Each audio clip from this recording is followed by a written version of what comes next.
You know, Annette, as you were speaking, look down at Senator Carper, who used to be chairman of this committee. How many years, Tommy, you working on this? 400.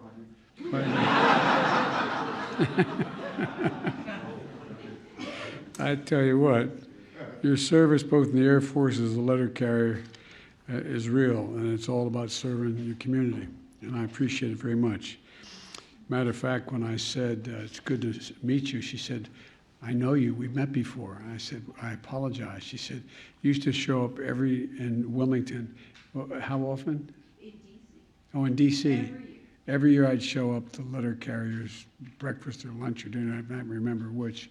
But it reminded me why I think foreign policy is easier. War and peace goes down easier, Jerry, I think.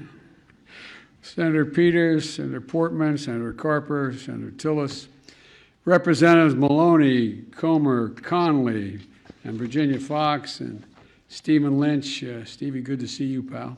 I didn't know you did post offices. And Brenda Lawrence, who served the U.S. Postal Service for 30 years before being elected to Congress. Which was harder?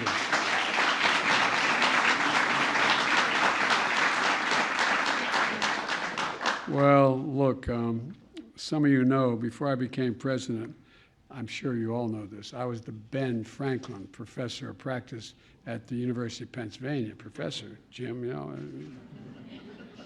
And everybody walks in, they wonder why Ben Franklin's picture is hanging in my portrait's hanging in my office. Because if I didn't put that up, there'd be nobody I knew would get into the University of Pennsylvania again. I'm only kidding, that's a joke. But Ben Franklin, one of our founding fathers, was our first Postmaster General. And he saw the Postal Service in a way to connect the colonies and to build together as one nation. I mean, literally, that's what it was seen as. It was to connect the colonies and build one nation, connect everything. He saw the power of the Postal Service to deliver more than the mail, but some of our most basic freedoms and basic rights were delivered by the Post Office. Freedom of speech by allowing citizens to voice and their voices to be amplified all across the country. Freedom of the press by offering discounted rates for newspapers. The right to privacy by expressly prohibiting, this sounds silly, but expressly prohibiting the opening of mail that belonged to somebody else. And beyond those rights and freedoms, our oldest postal roads helped give rise to some of our nation's most essential infrastructure.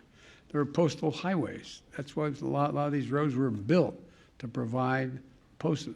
And by the way, we used to serve with a guy who was from West Virginia, Jennings Randolph. And he started an airline. But the way the airlines used to work was there'd be a great, Tommy, they'd put up two big poles like goalposts, and they would put a wire between it, and they'd hang whatever the postal service, the post mail used to be collected, and the airplane would come down with a hook on it and pick it up and take it off. So, you know, I'm not going to say if Jennings were here, he'd say there'd be no post office out there. But anyway, I'm only kidding. But today, more than 75,000 dedicated women and men of the U.S. Postal Service continue to deliver for the American people. They keep us healthy by shipping 4 million prescriptions per day, 4 million per day. And when we're dedicated, when we dedicated to send and committed, we would send to COVID-19 tests directly to people's homes. The Postal Service stepped up to make that happen as well.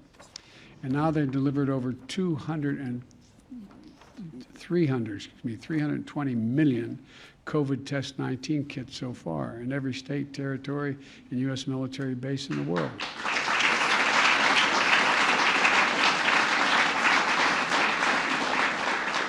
Impressive turnaround or an unprecedented task. It's continuing to truly heroic service that they provided throughout this pandemic. When everyone was worried about the supply chain delays would ruin the holidays, the Post Office delivered the packages that were more than any other shipper in the world, and they got the gifts to our homes and our loved ones on time. And the Postal Service is central to our economy and essential to rural America, delivering mail and packages between small businesses and customers every single solitary day. And the deliveries, and delivering seeds and even live animals, often to parts of the country that private carriers can't or won't or aren't required to reach. And there is another essential thing the Postal Service delivers: your vote. In 2020, 43% of the votes cast by ballot were cast by mail. On average, it took those ballots.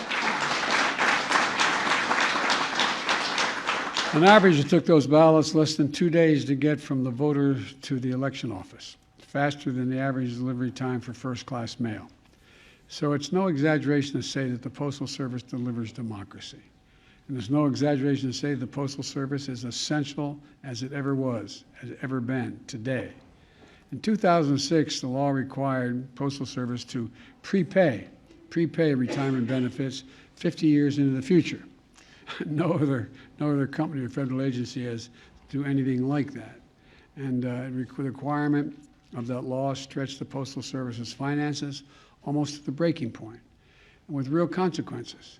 There are stories of people across the country getting hit with late fees because their credit card bill arrived a week late, if it arrived at all. Small businesses on the verge of collapse because payments they were counting on were severely delayed. Elderly Americans suffering because they had to go weeks without their medication. I, like many of you, made a campaign promise to fix this.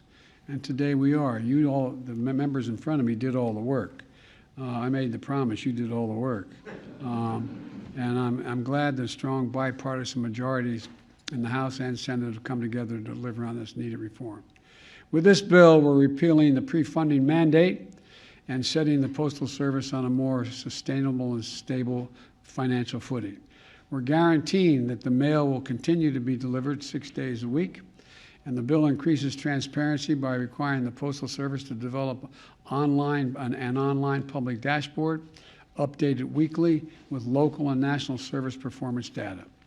You'll be able to see in real time how well the Postal Service is delivering for you and for your community. And this bill streamlines health care for postal workers as well.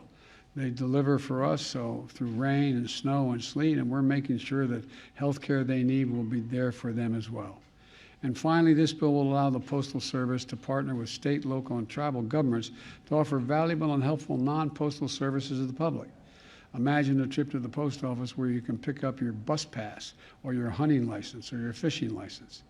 Of course, there are more areas where we want to see the Postal Service leading. For example, it needs to do more to modernize and electrify its fleet of vehicles to reduce greenhouse gas emissions and to save money.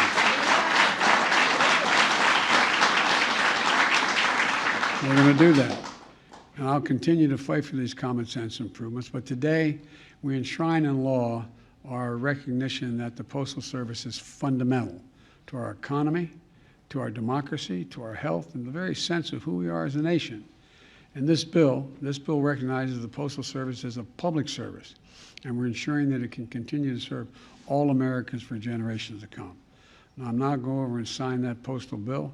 And those of you who are going to come up while I sign it, I'm not going to read out your names. They told me who you are. Everybody but Stenny can come.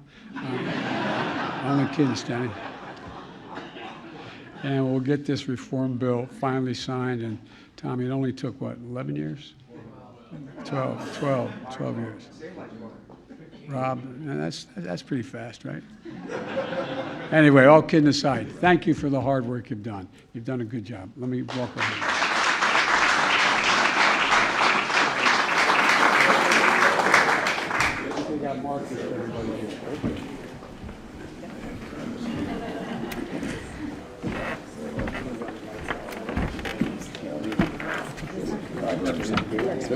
Hey, Jim, how you doing? Doing well.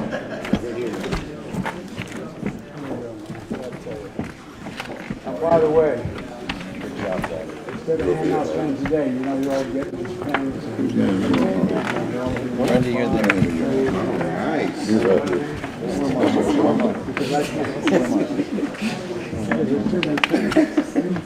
All right. You ready? We're so ready. I told her it'd be nice to you and still vote for you. All right.